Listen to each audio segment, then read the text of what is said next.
Good afternoon, ladies and gentlemen. Bada bing, bada boom.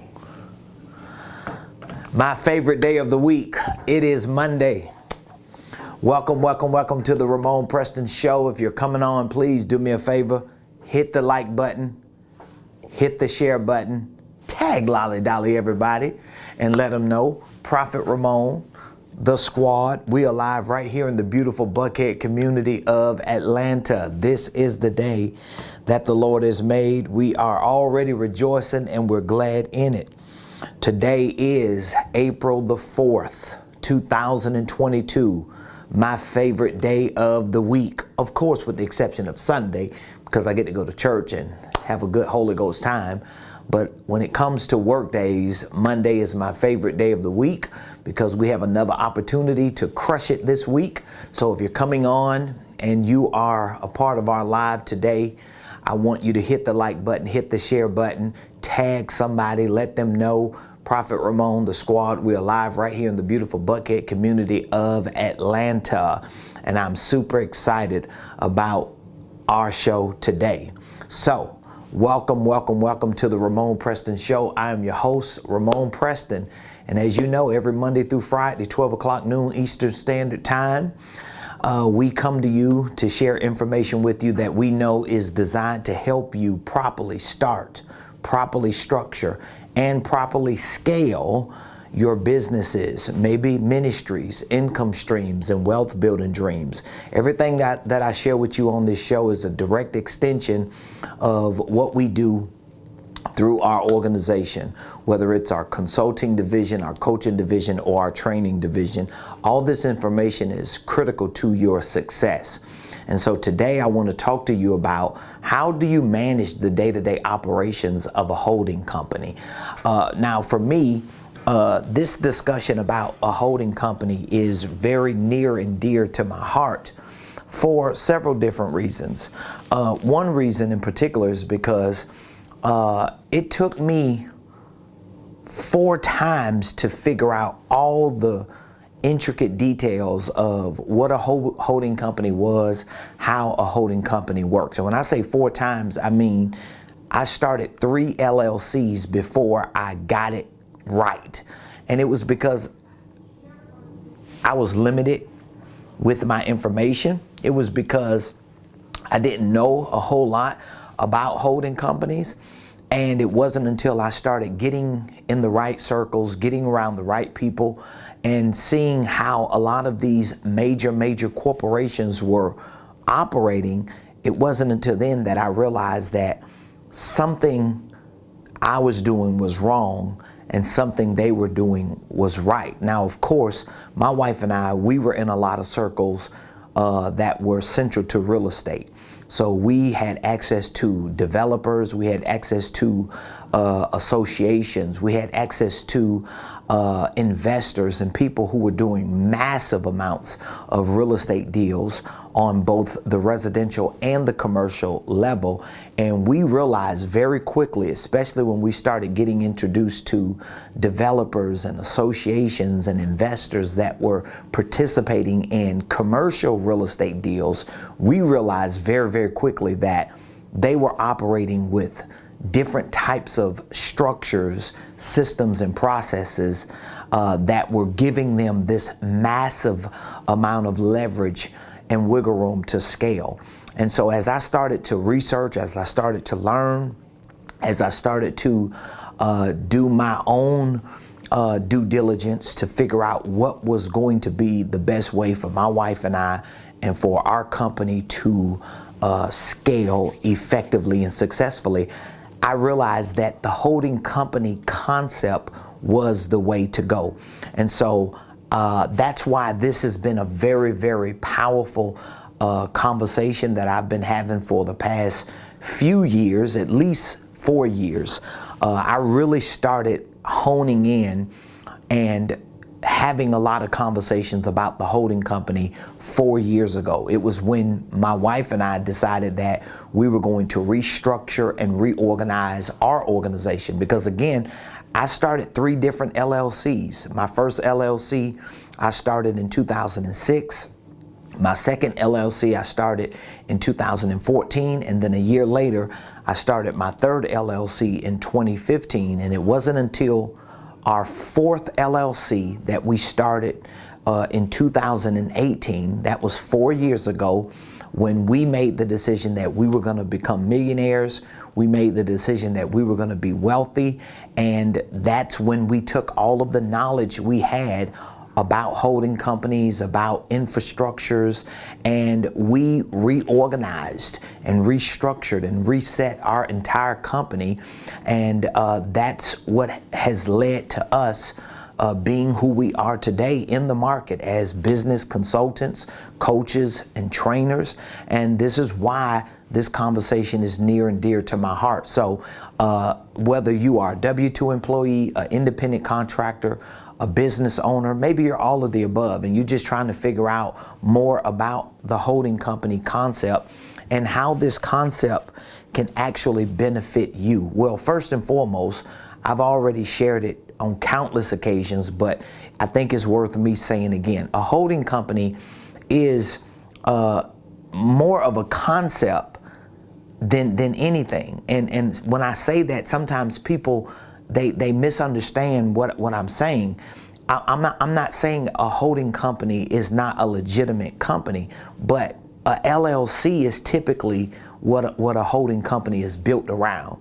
So when you go to the Secretary of State, or when you get somebody to start your business or to file and form the paperwork, most likely they're going to do it as a LLC, or they're going to do it as a S corporation, and maybe they'll do it as a C corporation. But if you have the right people who are experts like tax strategists or CPAs or lawyers, most likely they're going to sit down with you. They're going to look at what your business objectives are, what your tax situation is, and they're going to determine what type of entity needs to be formed. So in most cases, that entity is going to be a LLC.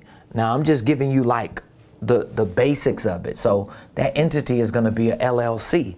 So no matter what the entity is, whether it's a LLC, a S Corp, or a C Corp, for this entity, for this legal entity to be used as a holding company, it is going to require the owner to understand the concept. So when I say concept, I'm talking about what are the principles behind this concept? What are the views behind this concept? What are the beliefs behind this concept? So just because you have a LLC, just because you have a S Corp or a C Corp, if you just want to get real sophisticated about it, it doesn't matter. Just because you have a legal entity, let me just put it this way. Just because you have a legal entity doesn't necessarily mean the holding company concept is going to work through this legal entity.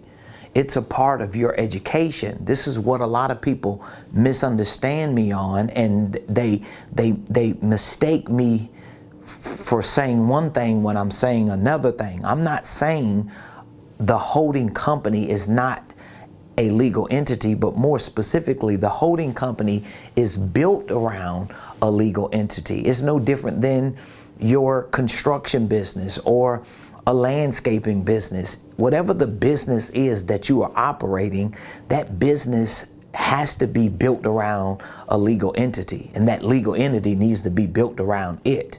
So let's just establish the fact that when you have a LLC, we're going to just use the most common type of legal entities. When you start a LLC and you want your LLC to be a holding company, or you want to use your LLC as a holding company, what is going to make this LLC a holding company? Well, outside of you categorizing it when you file the paperwork and form the paperwork, outside of you putting in the operating agreement that the purpose of this LLC is to be used as a holding company, outside of that, what else is going to make this LLC function as a holding company? It's going to all come down to you, or it's going to all be dependent upon you educating yourself on the concepts, that are behind this thing called a holding company.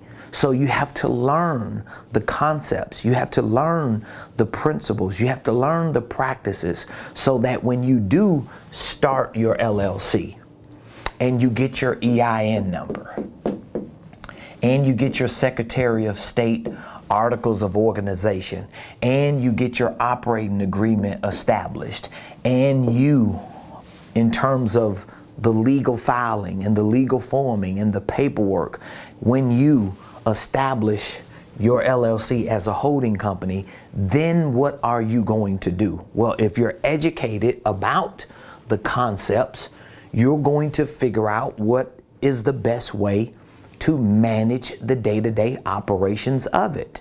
Because I see a lot of clients that I work with, I see a lot of people that I have as students that are in my university training program. I talk to a lot of people in consultations and in workshops and in sessions who tell me, I have a LLC, I have my EIN number, I have my articles of organization, I have my operating agreement, and I have done everything I needed to do for this LLC to be used as a holding company. But guess what the next question is? What else am I supposed to do? Well, you have to educate yourself, because the concepts behind this holding company are things that you have to learn, so that you're actually maximizing the benefits and the advantages of owning an LLC that is established and designed to be used as a holding company. So that's what I want to talk to you about today. I want to talk to you about how do you manage the day-to-day operations of this legal entity that is positioned as a holding company. Well, if it is a holding company, it is designed to do what? It is designed to hold. I think we've established that. Right? It is designed to hold. What is it going to hold? It's going to hold intellectual property. It's going to hold investments. It's going to hold ownership interests of other businesses. It's going to hold stocks or bonds. It's going to hold assets. That's what the purpose of this entity is designed to do. It is designed and purposed to hold assets, things that will go up in value, things that will increase its overall value, so that now if you have other entities or if you have other assets, they're all being held by the holding company. So that's what the primary purpose of a holding company is. That's what a holding company is designed to do. But here's the thing. Once you understand what the purpose of this holding company is, now it's time to manage the day-to-day operations, because most of the time, even when you establish a holding company, you either have an operating business or something that you want to go into the marketplace and do to generate income, or if you don't, you're actually going to use your holding company as an incubator to work on your ideas so that you can create products and services and introduce them to the market. But managing the day-to-day operations of this holding company are going to be critical, and they're going to be tied to certain systems, certain processes, so that you are able to qualify and quantify your practices. So let me help you make sense of this. So we have LLC at the top. We're going to use this LLC as the holding company. Okay? This is going to be your holding company. And we want to build an infrastructure for this holding company so that we can manage the day-to-day operations. That's what we want to do. The best way to do that, or at least my way of doing that, because I've had to figure out what worked for me and what helped me to stay focused on what I wanted to accomplish through this type of structure. The best way to do it is to identify with what are the most important systems your holding company needs. Because remember, if you have 1,000 ideas that could be products and services or could be other business entities that you may build into subsidiaries, all of those things have to run up to your holding company. So when you can get it right at the top, it's easier to move into these other layers and get these other layers right. So we have our holding company LLC here. Just want to, just make sure it looks good. We have our LLC here. This is our holding company. This is what we're going to use as our holding company. Or maybe if I had a D and an I there. So these 5 arrows right here represent what I consider to be the top 5 corporate systems and processes. So if you establish your holding company, you need to look at, okay, what should I build under my main holding company? Well, I need an executive system. I need an executive system. I need a sales system. I need a marketing system.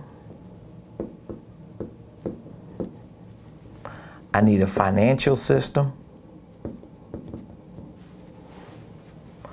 And I need an operation system.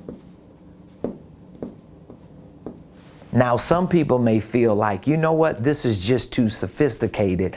I don't need all of that. Well, what happens is when you don't at least have an understanding of what the most important systems are that you would need to support a holding company structure, you find yourself down here in these other layers of trying to create products and services or trying to do other businesses and trying to start other opportunities, and you never get it done because you're confused, you're conflicted, and there's no central concentrated focus that you have on how all of this should work.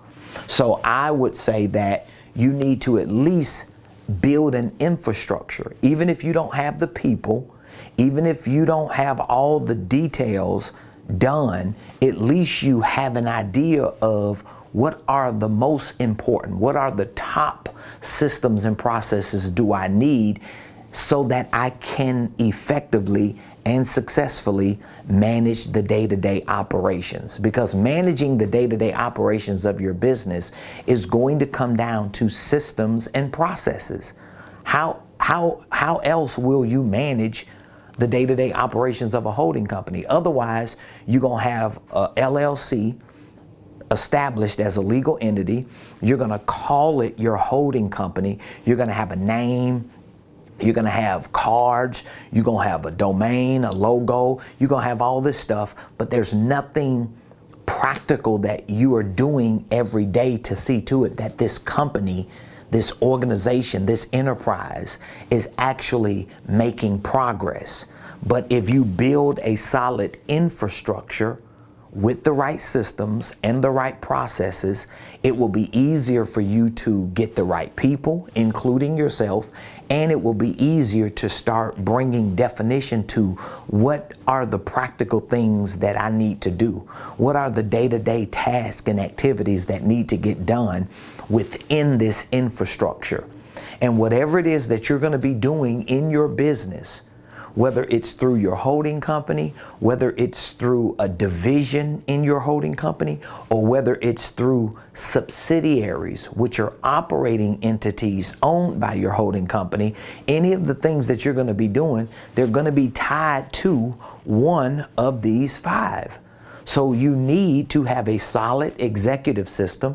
And so when I say a solid executive system, let me just walk you through each of these 5 systems. I'm talking about a system, a department, a division, a ecosystem within your office as the CEO, because you are the main executive of the company. And so there needs to be some type of system built around you.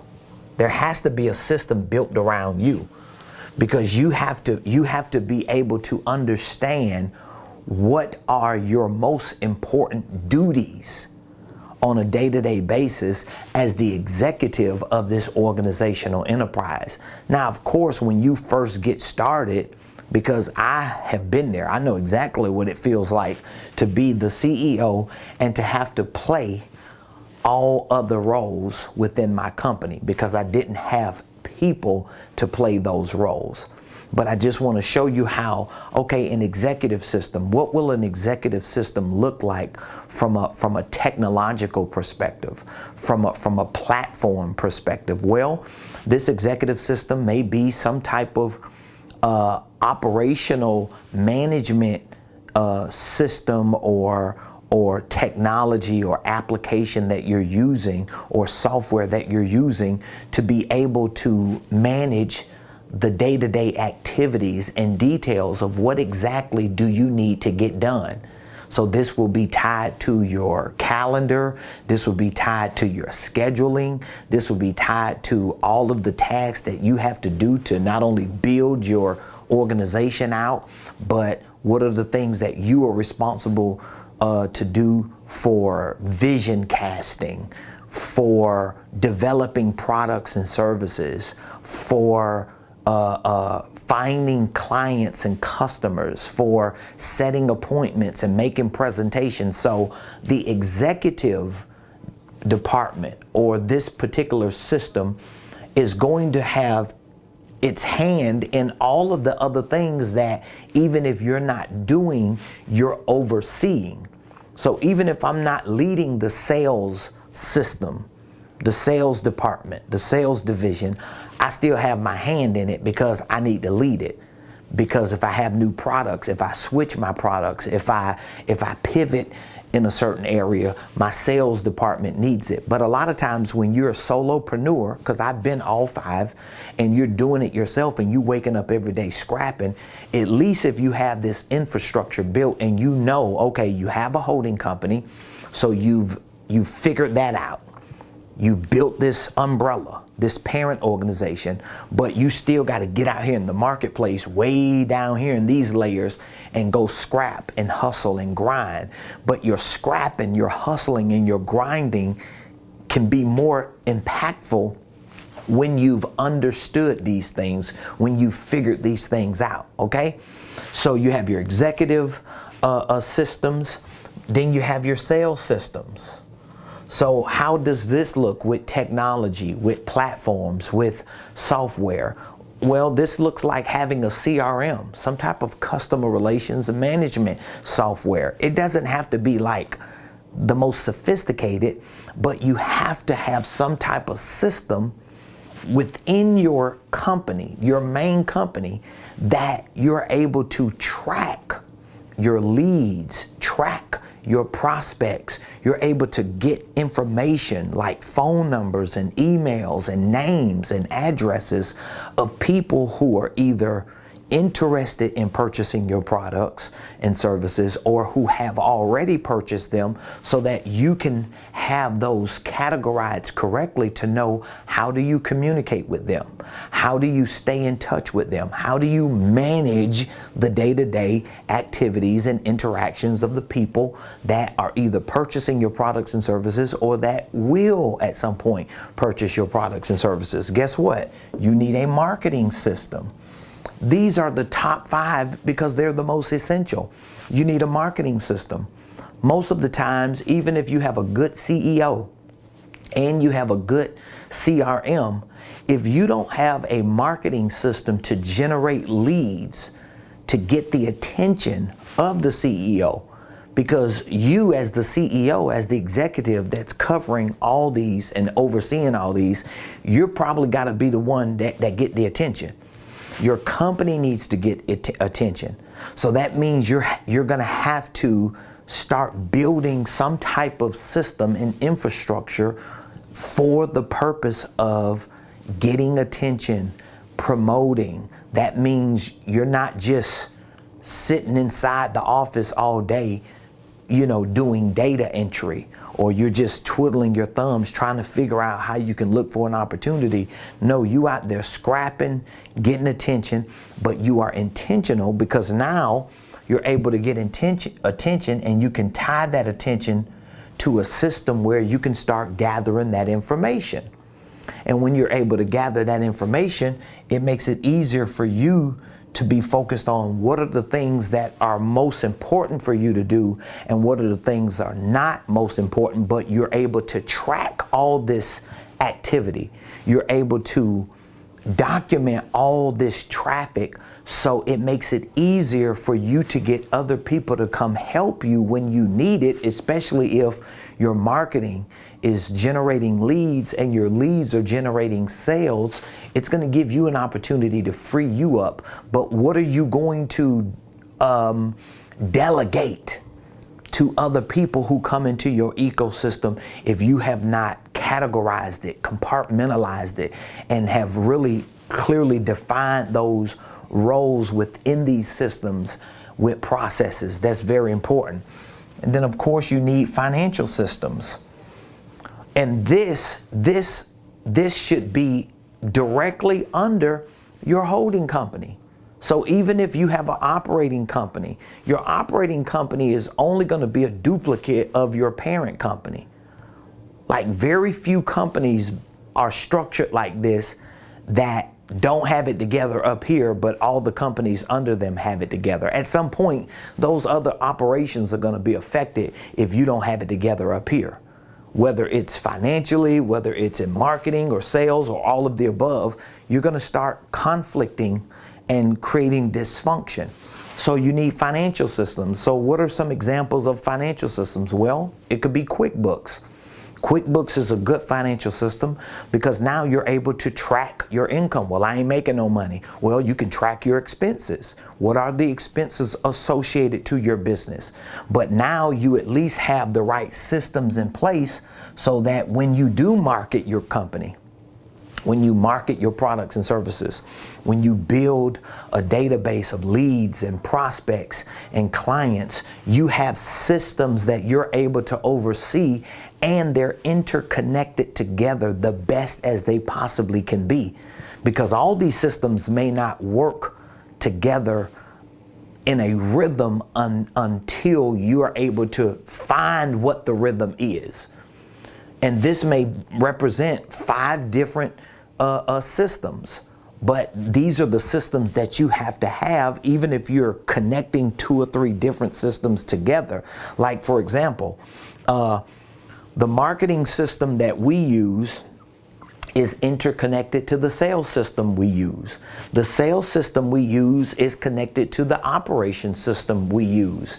All of these systems are able to be overseen by me, even though my financial system is not necessarily connected to some of them.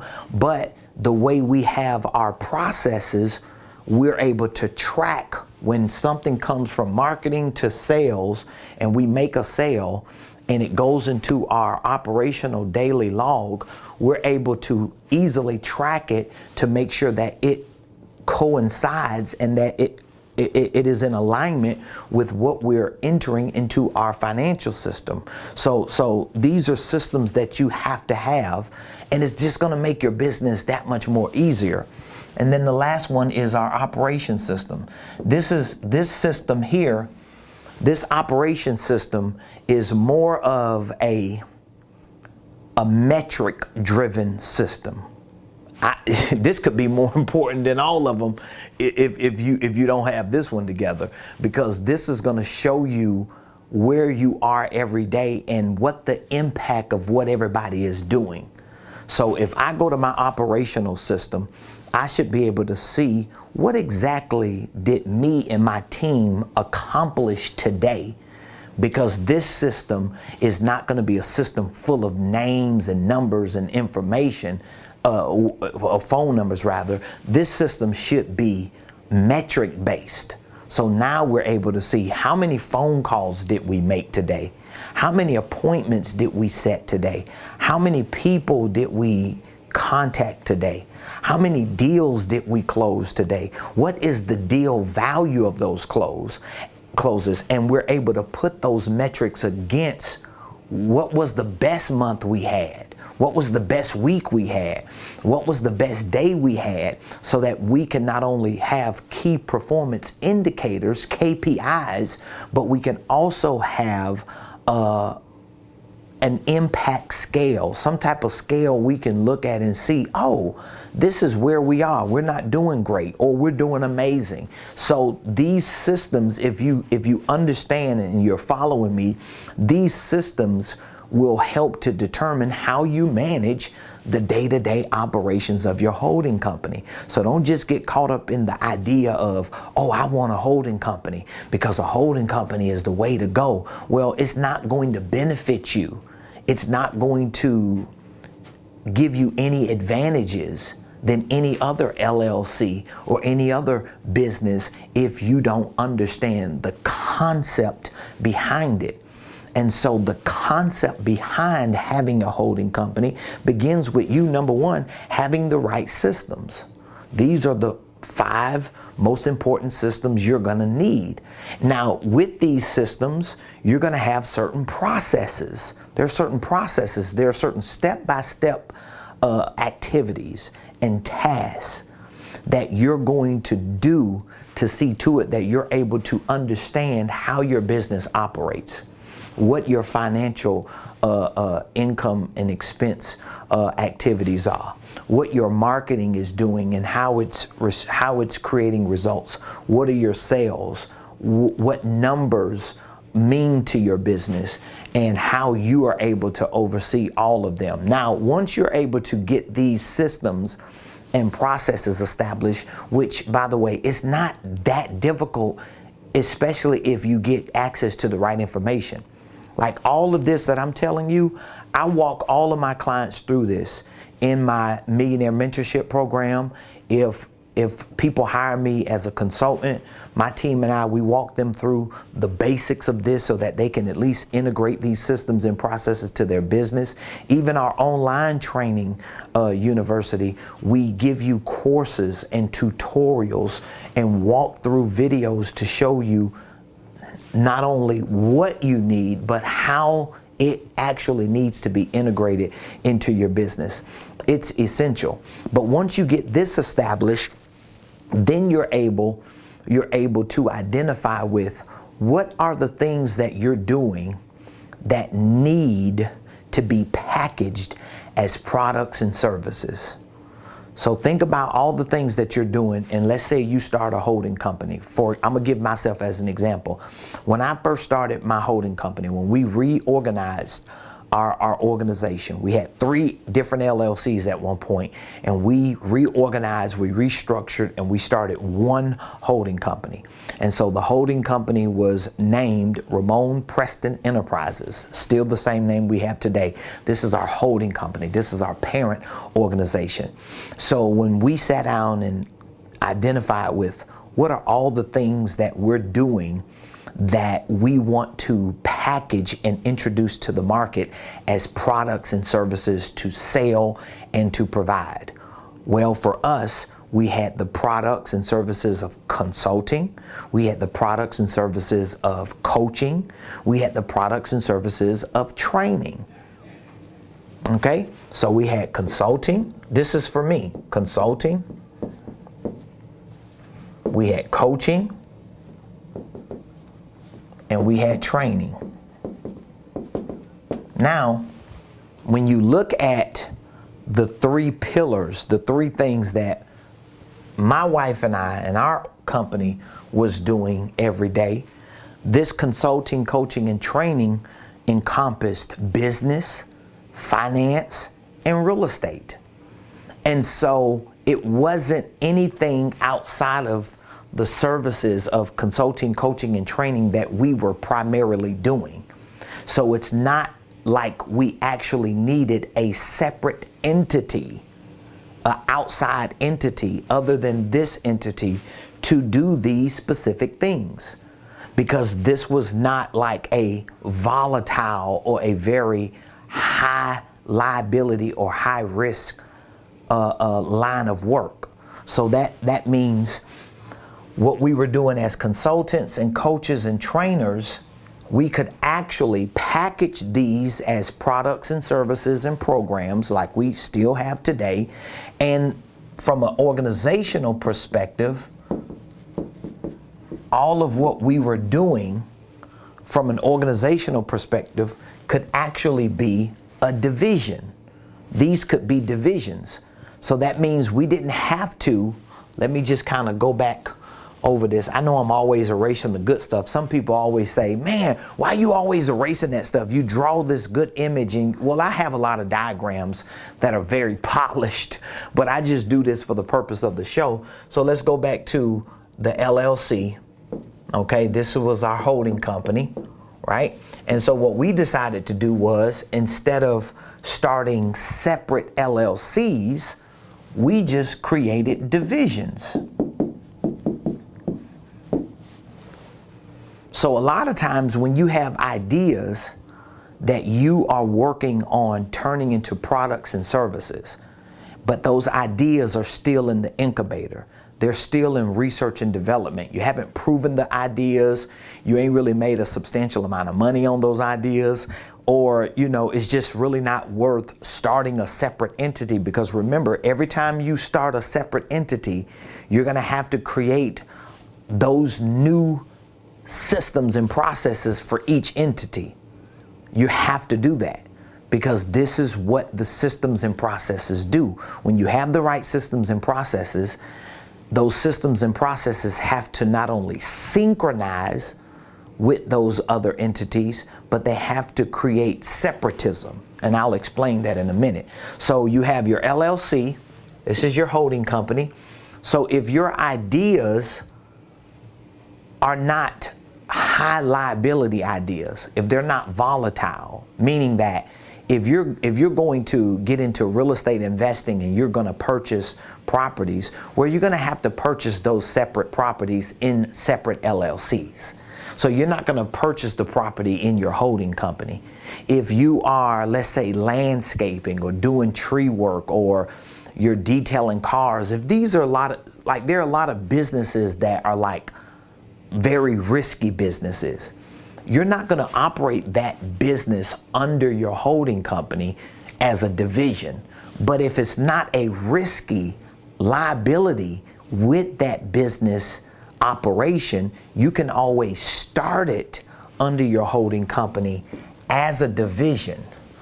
Now, you want to make sure if or when you do that, you get enough insurance to cover what you're doing. So for example, our divisions, we had consulting, and we still have it. We have consulting division, we have a coaching division, and we have a training division. So we decided, oh, okay, we don't want to start 3 different LLCs, because we don't necessarily need 3 different LLCs under the main LLC as a holding company. We can actually use these 3 services that we're providing as divisions, so they are technically under our holding company, and all we need to do is make sure we have enough insurance to cover ourselves for the consulting services we offer, the coaching services we offer, and the training services we offer. Now, if we get to a point to where we feel like one of these or all of these are risky, because we're hiring consultants and we're hiring educators and trainers, we're hiring coaches, and we have people that are creating a risk, then it's easy for us to create subsidiaries. Subsidiaries are going to be your operating entities. And again, if you're starting this structure and whatever the things are that you're doing, if they're too risky, and you want to make sure that you speak to people who know what they're talking about, so that if what you're intending on doing is risky, or you might already be in the business. Like, I have many clients who are already operating. I have clients that they have trucking businesses, or they have landscaping companies, or they got certain businesses that they just require separate entities. So once we reset their holding company and reorganize and structure it, once we get their holding company established, we at the same time make sure that they have another LLC for their operating entity. Whatever the operation is, we make sure that they have a separate LLC for that, because it is the type of company that needs to skip a division. It needs to be totally separate, but because they understand what systems and processes they need for their holding company, is easier for them to start another LLC and just duplicate the same systems and processes here, so that their holding company can be separate and their operating entity can be separate, but they're flowing together, because whatever is going on here anyway is going to pass up to the holding company. I hope what I'm sharing with you is making sense to you, but that's exactly what we did. And when we needed to start new subsidiaries, then we just started another LLC, and the main holding company owns that LLC, but it's easier to duplicate the systems and the processes. So this is really how you manage the day-to-day operations of your holding company as an organizational enterprise and as a business conglomerate. So you have to integrate your 5 top corporate systems and processes. And then you want to make sure that each of these systems and processes, that this is going to be my last point, that they allow you to have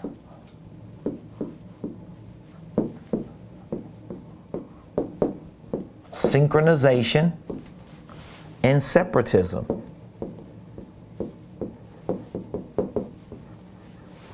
So when you have your holding company, your divisions, and or your subsidiaries structured correctly, and it's organized correctly, it's easy to gauge how successful you can be and how much of an impact you're going to be able to make with running this organizational enterprise, with running this type of business conglomerate. It'll be easier to gauge when you know you can look at your companies or your operations as a whole and see, is there synchronization? So what do you mean by synchronization? Again, if you have the holding company at the top, you got systems and processes, you got divisions and or subsidiaries. Are they all synchronized together? Is it easy for what you got going on to flow up here? And is it easy for what you got going on up there to flow down? So if the flow and the rhythm of your organization is not synchronized, then you know something is not structured correctly, because you shouldn't be operating in a division or operating with the second or third or fourth LLC, and there's no flow back up to the holding company. And you shouldn't be operating the holding company, but there's no flow down. Because if you just got a holding company, but you don't have nothing to sell, nothing to do business with, no products, no services, no activity, then you just got a dead company sitting at the top. But you don't want to have something out there in the marketplace doing business, selling products and services, and it's not structured correctly to move back up to the holding company. Because remember, even when you do set these structures up, when you're filing your taxes every year, when you are checking your quarterly revenue and projections, everything you have going on a subsidiary level or on a division level has to be seen in your holding company systems. You should be able to go to your financial system in your holding company and see, what are my divisions doing or not doing? What are my subsidiaries doing or not doing? I should be able to go to my marketing and see what my subsidiaries or divisions are doing. My operational, what my subsidiaries or divisions are doing. My executive or my sales, my marketing. All these systems I should be able to go to on the holding company level and see what are my subsidiaries and divisions are doing. So there needs to be synchronization. Synchronization. Listen to this. Listen to this. This is textbook right here, because I teach 1-day mastermind workshops just on these corporate systems. So listen to this. Synchronization provides the process of a functional flow from each of the 5 corporate systems used by the holding company to similar systems used by the subsidiary. So if I have more than one LLC, then all of my extra LLCs should synchronize and flow back up to my one LLC. You got to make sure that if it's glitching, there's going to be a conflict in your mind, and it's going to stop you from moving, because you're not going to have the confidence to move, because you know something ain't right. Okay? But not only does it need to be synchronization, but there also needs to be separatism. So what do you mean separatism? Again, once you start creating subsidiaries, you've got to separate the executive systems, sales systems, marketing systems, financial systems, and operational systems from the holding company. So your subsidiaries will show up on your holding company systems or your profit and loss statements or whatever the operational administrative systems you have. But your subsidiary, your operating entity, it needs to be separate. You cannot mix and mingle the two, because you have to be able to show separatism. So listen to this. Separatism provides the operational independence for each subsidiary and the responsibility to provide results and reports back to the holding company. So that's exactly how it should flow. So your holding company is your parent organization up here. You got your 5 systems right here. You got processes for these systems that flow cohesively together. You have your divisions, which may be multiple divisions. It may represent products and services that you're selling. It may reflect certain ideas that you have that you just want to test the market with. And then you have your separate entities. You have your other LLCs that are separate legally, but when they're separate legally, these are all, let's say these are all separate LLCs.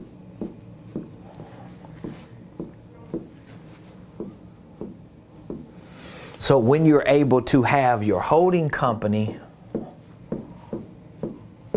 structured right, with the right systems, with the right processes, with divisions, then you're either going to simultaneously establish separate LLCs if they're risky, or you leave them as divisions until they're ready to become LLCs, and you separate them. There has to be separatism. So each of these LLCs need what?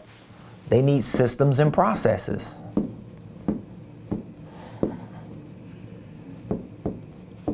So your divisions, they can have separate systems and processes, but they may not necessarily need them unless they're in the process of becoming separate LLCs.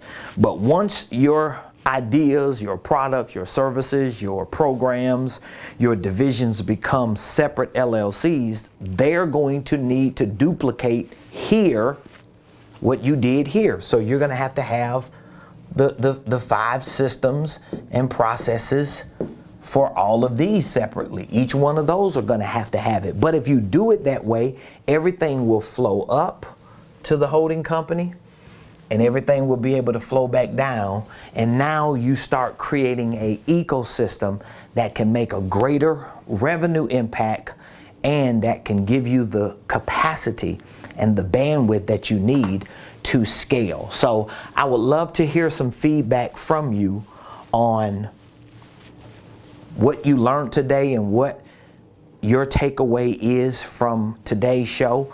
I'm going to do as many shows as I can this month in particular on the holding company and all of the concepts that surround the holding company. But just keep in mind, if you need more resources because you know you're very close to building this infrastructure out, or maybe you started it but you're glitching and you just don't know all the details that you need to know, you have a few different options. Number one, we have a signature program called our Millionaire Mentorship Program. It's a 1-year accelerated coaching and consulting program. And so with this 1-year mentorship program, we give you access for a whole year to our entire library and training programs to teach you everything you need to learn about holding companies, divisions, subsidiaries. We have workshops and masterminds that we provide in this mentorship program. We have one-on-one coaching sessions that we provide to help you build your organizational enterprise out the right way. We have weekly coaching calls that we host every Monday, 7 o'clock Eastern Standard Time.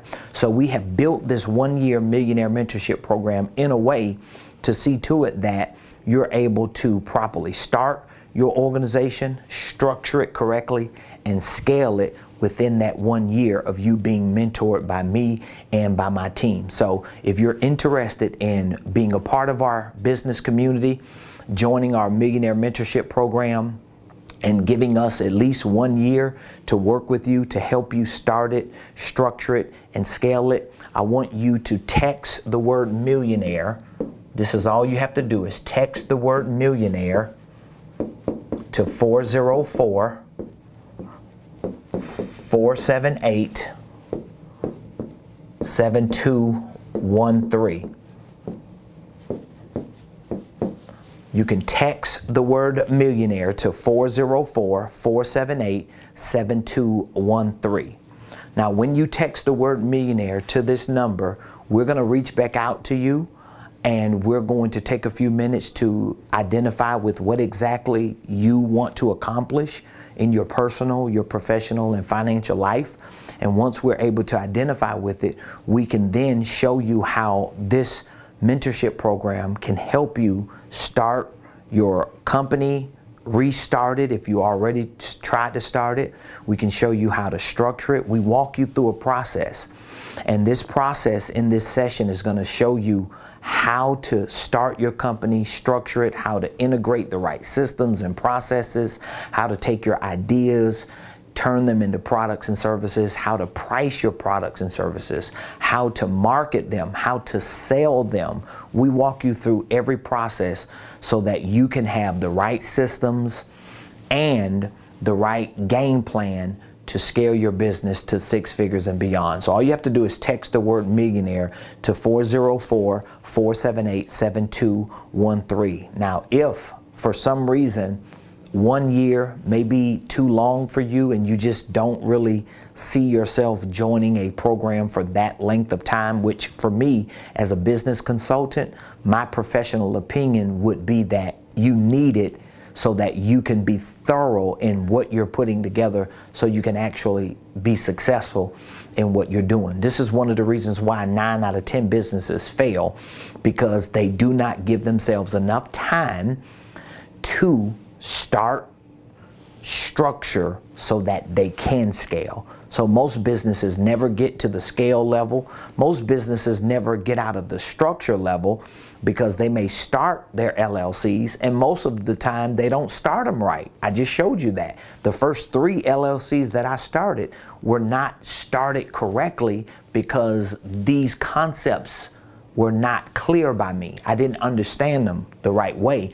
And so I had to shut those first 3 down, dissolve them, and restructure and restart my company the right way. And for the last 4 years, what I've been able to accomplish is a direct result of how I started it, how I structured it, and why I'm able to scale it the way I am. So you can just text the word millionaire to 404-478-7213. I would love to speak with you, to share with you what the benefits of this program are. But again, if 1 year is just too long, we have courses just on starting and structuring holding companies. And so we have a specific course to show you all the things that you need just on starting and structuring a holding company. This course includes tutorials and walkthroughs. We literally walk you through the whole process of how to file your paperwork with the Secretary of State for a holding company, how to form it correctly, how to obtain your EIN, what language needs to be used when you're obtaining your EIN and when you're filing for your articles of organization. We provide all the documents for your operating agreement, and we literally show you step by step how to structure it the correct way to make it easier for you to integrate your systems and your processes. So if you would like access to that holding company course and startup kit outside of our Millionaire Mentorship program, all you have to do is call us at this number, or you can just go to RamonPreston.com. RamonPreston.com. You go to RamonPreston.com. All the information for our consulting, our coaching, and training is on the website, and all the other services that we provide are there. So I would love to have an opportunity to speak with you.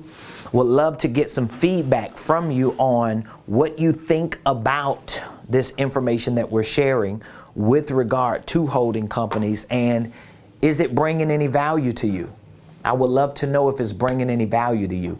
If it's bringing value to you, please leave a comment, and more importantly, please subscribe to my YouTube page. Please share our page with other people that you know are interested in learning these concepts, and for those who are already in business but they may be facing some challenges with their structure, or they don't even know what their challenges are. A lot of people think it's the market, they think it's their products or services, or they think it's just people, and sometimes it's just how they have their business structured. They're just confused, so they don't have the confidence to market. They don't have the confidence to give presentations or to introduce their businesses because they got 4 or 5 different businesses or 16 different ideas, and they don't know which one they should go with first. All of this is technical and mental, but a lot of it is technical. You just have to technically set it up the right way, structure it the right way, organize it the right way, build systems and processes around it, and it just makes it easier for you to go out into the marketplace and do what you need to do to scale your business. So I love all of you, appreciate all of you. Thank you so much for continuing to support the show. Today is Monday. We have an amazing week ahead. We'll be back here tomorrow, same place, same time, right here on the Ramon Preston Show.